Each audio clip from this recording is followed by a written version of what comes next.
Hello guys, it's me, Teacher Jundi. It's been a long time since my last uploaded video and now I'm back just for you guys in helping you making your plates and drawings in school. So I hope you will join me again to all my YouTube videos and don't forget to like and subscribe to my channel for you to be updated with all my videos. Hello guys, our video for today is all about mechanical angular perspective. So at first, there should be a given isometric drawing for us to convert into mechanical angular perspective.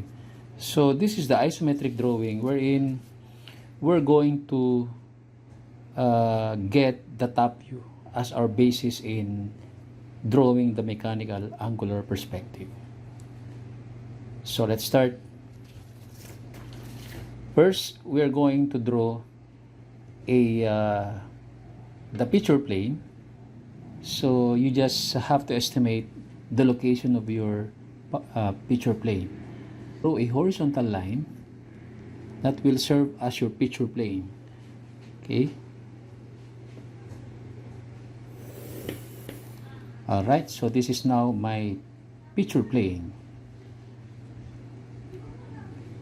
Okay, then maybe I have to label it. Okay, P. Okay, then the next, we're going to draw the top view over the picture plane or on top of the picture plane by using angles, and that is 30 from the right and 60 from the left. Alright, by using your triangle, you have to locate first the midpoint of the PP to get the center. Okay, so say for example, this is now the midpoint of the line PP. Okay, then on the right side, you're going to draw a line 30 degrees. By using your 30-degree angle over triangle, draw the line 30 degree. Okay, then on the other side, that is 60 degrees. So using your 60-degree side of your triangle, draw that line. Alright, there you have it. So in these angles, this is where we're going to draw the given top view of the object. Okay, so again, this is the object. So you have to draw the top part of the object. Okay, so let's do it. And by the way, the scale that we're going to follow here is 1:1, meaning the given measurement of the object will remain as is. All right.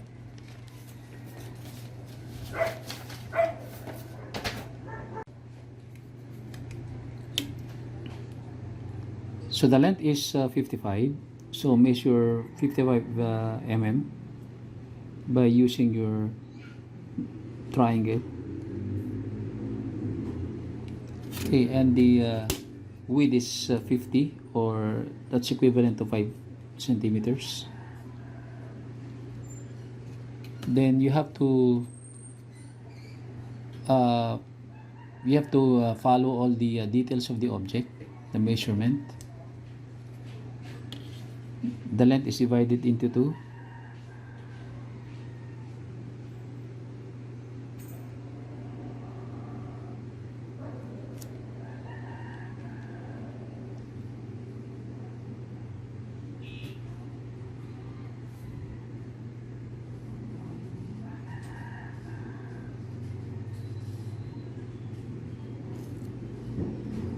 On this part is 25. And the other part is 30. Then the width is also divided into 2, but on the other side is a bit shorter. This is 25.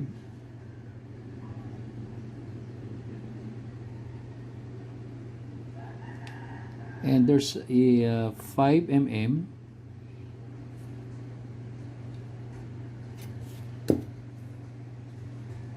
Okay, so let's draw the angles of those lines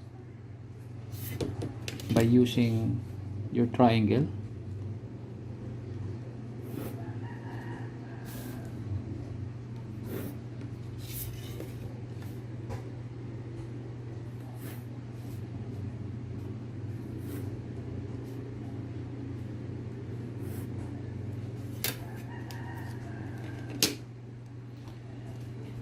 Okay, so I guess we are done with the construction lines of the top view. So we will just darken the object lines for us to easily know the object. Okay.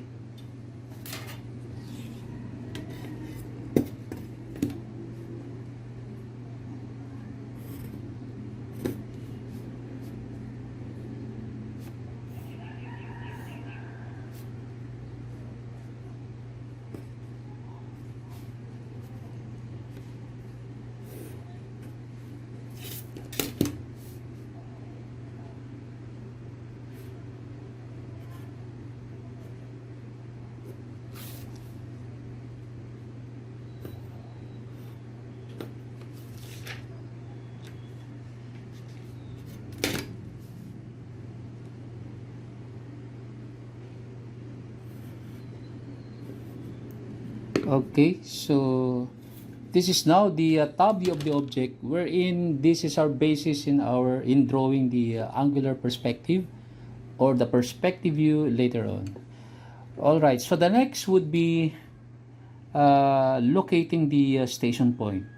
There is a rule wherein we have to follow that in determining the station point would be getting twice the length of the object. So by the way, this is the length of the object, and that is 55. So you're going to double it, and that would be 110. So you just measure from this intersection. Okay, first you have to draw a vertical line as a guide of that station point. Okay, so you're going to measure 11, 55 times 2, so 55 times 2, and that would be 110, I should say.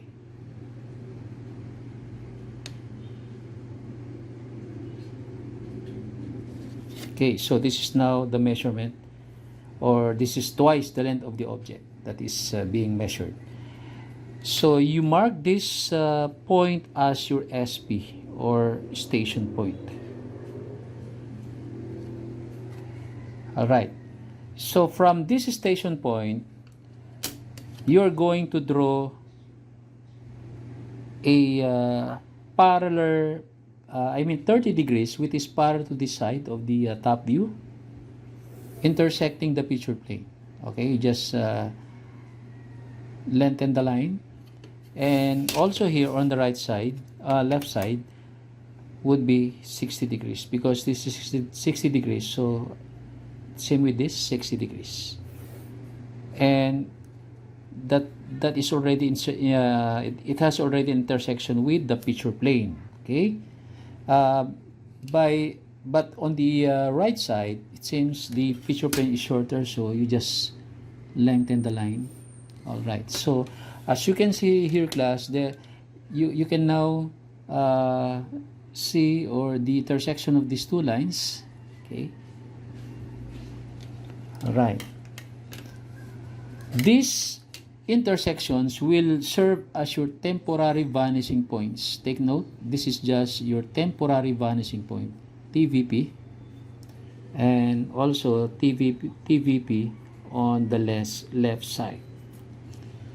All right, then the next thing is, let us just drop the lines coming from the intersections of the top view to the station point. By doing this, you just connect lines to all the intersections of your top view.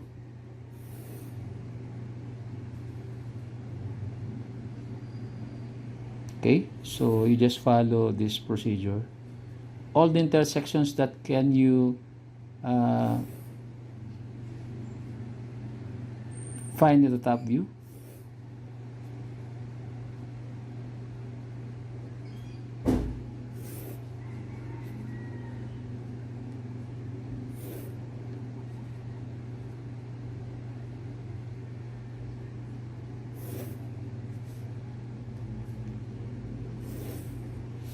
Okay, so we're done. So as you can see on these lines that we have drawn from the intersections of the top view to the SP, you can see here the intersections on the picture plane. Okay, so these are the intersections of those lines in the picture plane. Okay, so what we're doing here is to project these lines downward by drawing vertical lines. Okay, so you just follow this procedure. So those intersections would be projected downward by using your 90-degree angle of your triangle. Okay, then this one.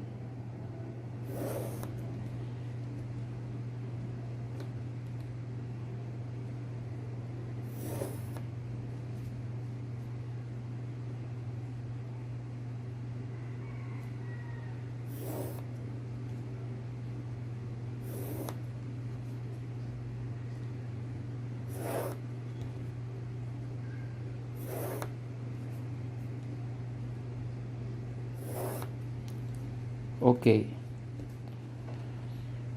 Then the next is we're going to locate our horizon. Okay. In locating the horizon, it can be below the SP or it can be over the station. It depends on you whether on top or at the bottom of the SP. Okay, so for me, I have to draw my horizon here. Okay, over the SP. Okay, so in drawing your horizon line, by using your T-square, draw the horizon line or horizontal line. Okay, let's mark it as HL. Okay, then the next is drawing your ground line where your angular perspective will be drawn. Okay, so at the bottom part of your drawing, you can draw your ground line. Okay, this is GL.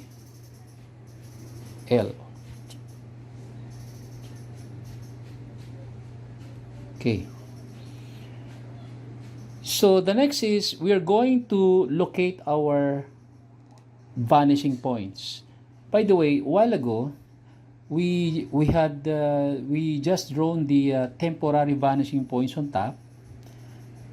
That's just the temporary vanishing point, but we have to locate our permanent vanishing point in this drawing. So in this horizon line, this is where we're going to project the temporary vanishing points downward, intersecting your horizon line. Okay, so I'll just lengthen this horizon line on the right side.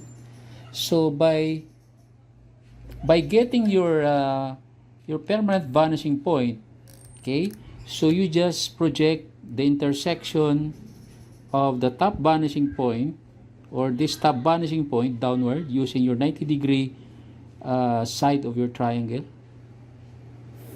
Okay, then same with here.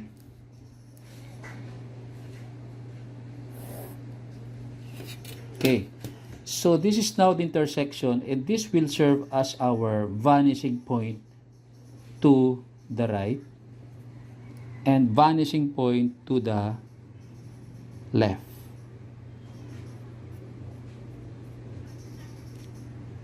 Okay, so you have to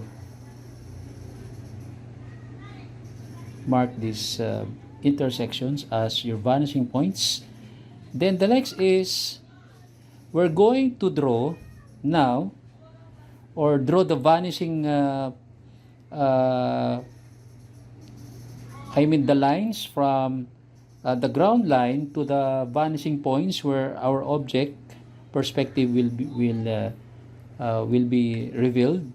Okay, so you just trace the corner of the object on this line. Okay, so this is the corner of the object, so you just draw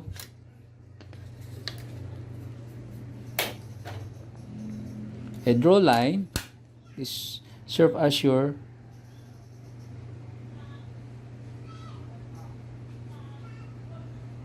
okay, so here, then on the other side,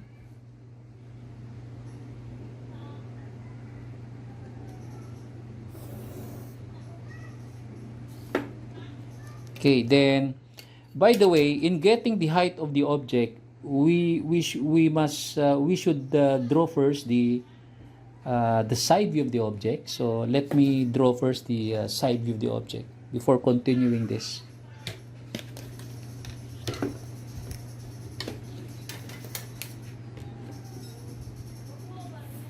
You may draw on the right or even at the left.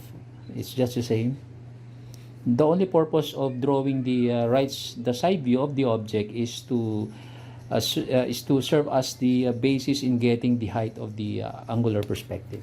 So the height of the object on the given isometric is 25 plus 10, so that would be 35. Okay, so let's measure 35 on this. 35 mm, and that is equivalent to 3 centimeters and 5 millimeters.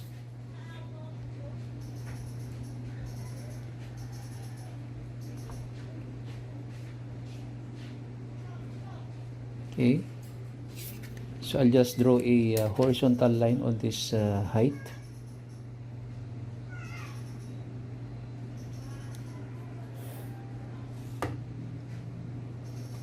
Then the details of the height, 55, then 5 and 20. So this is, I should say 10, this is 10, 1 cm, then the next is 5, and the remaining is 20. Okay, so I have to draw horizontal lines on these measurements. Okay, so I'll just simply draw the side view of the object, the right side view. Okay, the width is 50.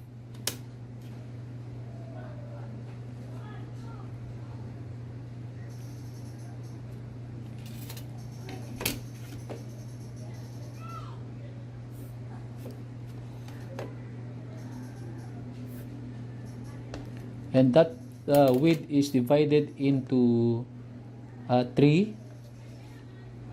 On this side is this is 20, and there's 5 mm, and the remaining.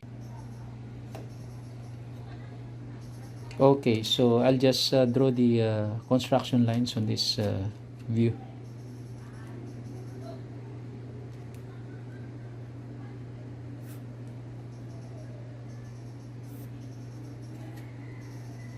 Okay, then darken the object line.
Okay, class, this is now the side view as our basis in getting the height of the object. Okay, so this is the height. If this is the height, so of course we have to project this to our object, to our perspective view. Okay, then okay, also this one, all the height elements of the side view would be projected to this to our I mean our drawing perspective view, angular perspective view. Okay, so you just uh, take note of the intersection. So this one here, the height, and the other one here. Okay, so those are the height. So from those intersection, you have to connect to your vanishing points.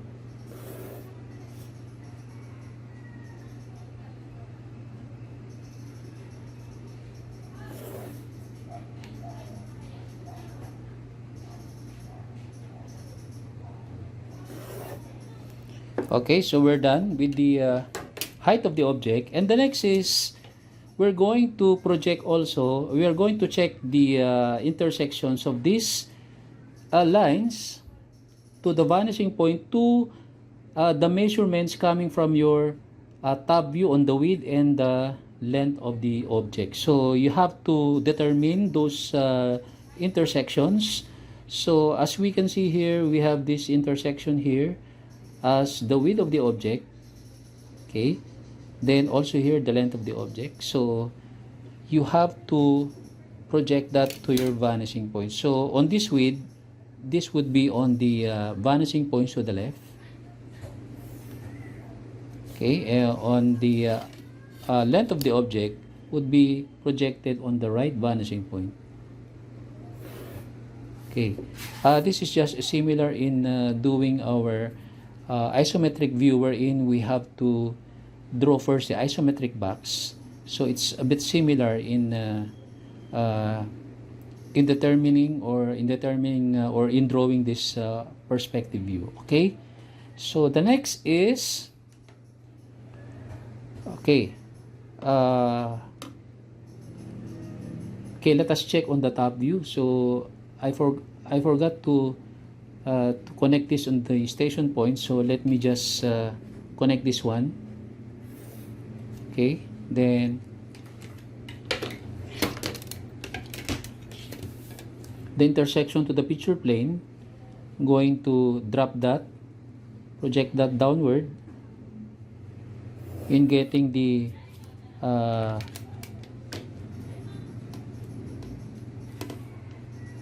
half part of the front view. Okay, all right, so we have here this one here. This is the intersection, so you just connect it to the vanishing point to the right. Okay, then the next, you have to check all the intersections, I should say, in determining the object in your perspective drawing. So may I just check this one, this part here. Okay, so this is now the intersection for that. So I have to connect it to the vanishing point here. Okay, so that is the half of the width of the object. Then the other one is that, okay, this part here, I'll just trace that. Okay, so this is it, and this part here, 5 mm. Okay, this part here. Okay, so I'll just project that.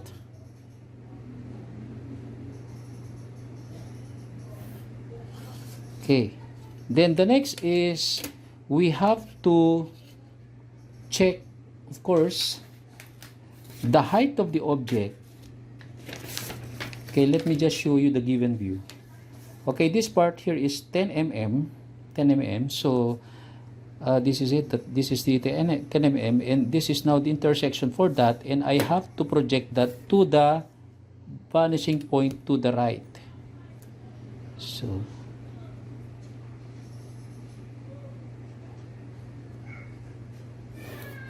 okay, then I have to trace this part here. Okay, this part, okay, intersecting this height. So I have to draw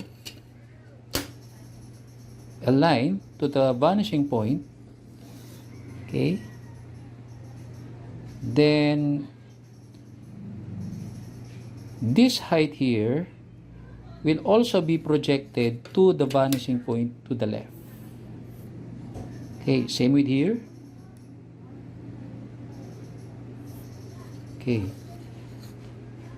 Okay, so let us just darken some of the object lines so that we can exactly determine the perspective view. So I have to darken the other part here. Okay.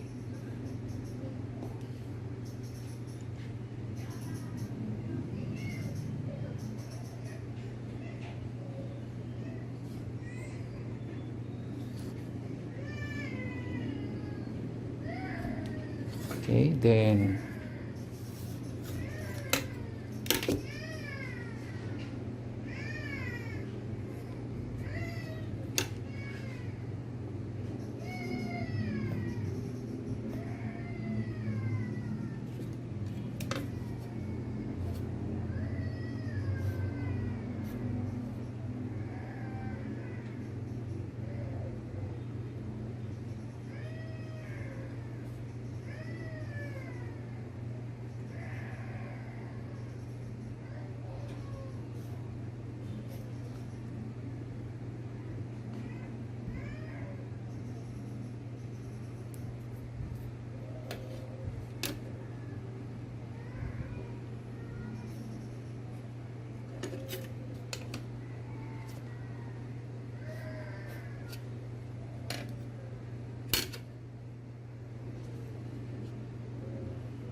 okay, so this is now the top part of the object, no?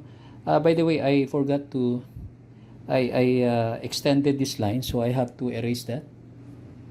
Okay, if you have the erasing shield with you, so you can use that so that no other lines would be affected. So may I just erase this by using the edge of the bond paper, since I don't have the erasing shield. Okay. Okay, so let's continue darkening the line so that the object will completely reveal.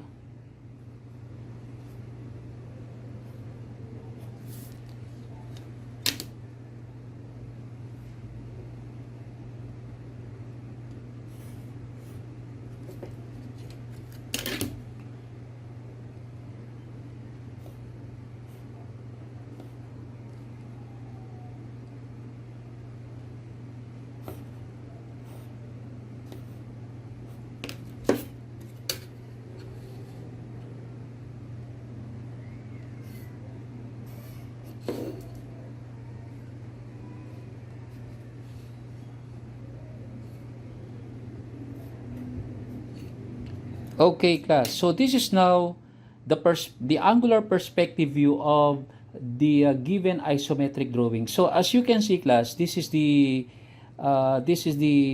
appearance of the object, because the location of the horizon line as well as the ground line is a bit lower. So if you want to adjust, if you want to make your objects a little bit higher, you can adjust the height of your horizontal line upward, or and even and same with the ground line.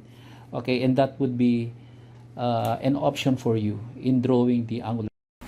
So this is now the output of our drawing, and I hope you have followed the demonstration and you can do it by your own. So thanks a lot, guys, and see you on the next video.